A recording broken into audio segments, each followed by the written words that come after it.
Dr. Nagu, tell us about Tanzania's relations with Turkey.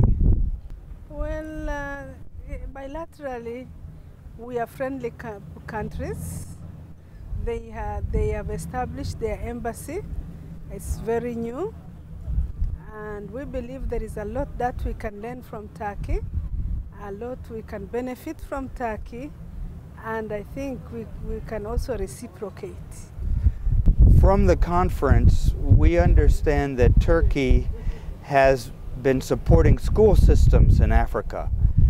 Have Tanzania schools benefited from Turkish support? Yes, they have established school from actually from the primary level to secondary level to high school.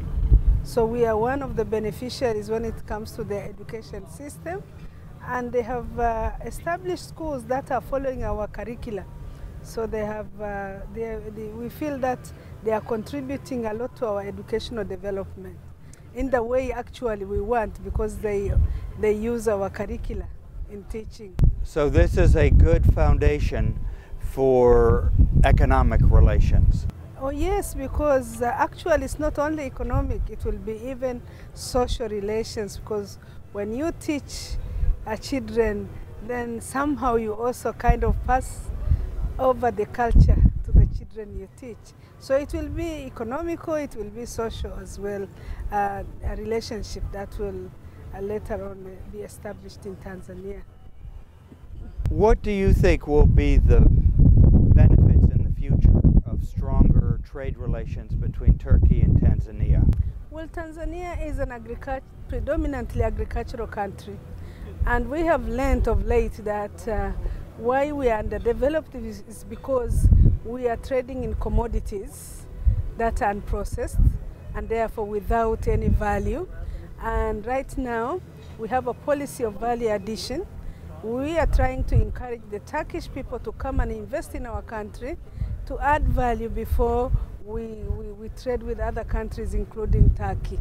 And we believe they understand our situation, because we have been trading with the Europeans for many, many years, during the colonial days, even after the independence, but mainly in commodities, in the natural resources which we are endowed with without processing, and therefore we created jobs for other countries and forego our jobs for our youth. So this way they would be able to add value through establishing, for instance, in the food area, food processing capability. Food processing, in the textile sector, in the mineral sector, because we have a lot of gold and we sell our gold unprocessed. We do believe if we process our gold, we will benefit more than if we trade in the unprocessed form. We also have iron and steel. We have iron, which can be processed into steel, and come up with metal industry, because we have the natural resources.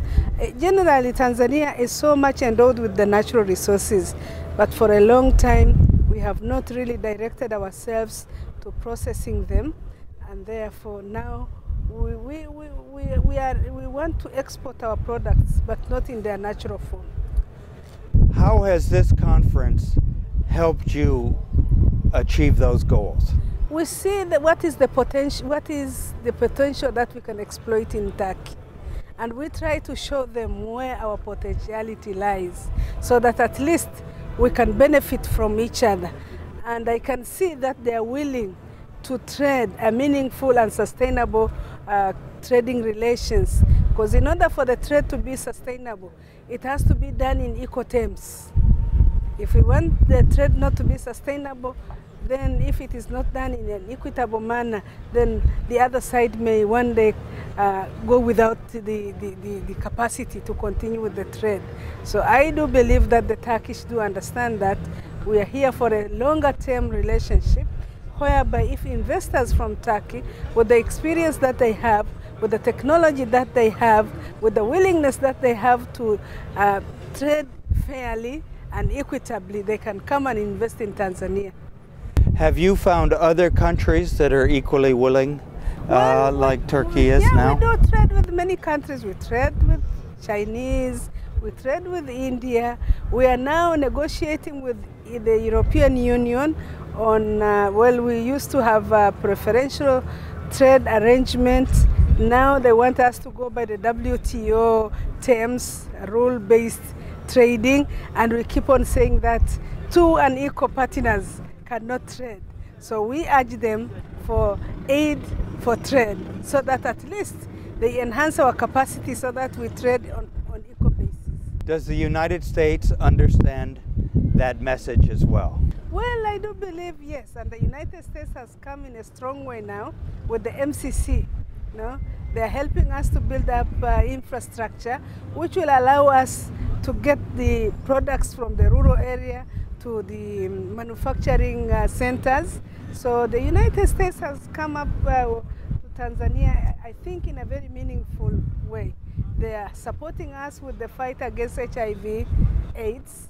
They are assisting us fight against poverty by building the roads, by making it possible for us to build bridges, to build rails, to build roads, something that we are not able to do because we just don't have the funds to do so.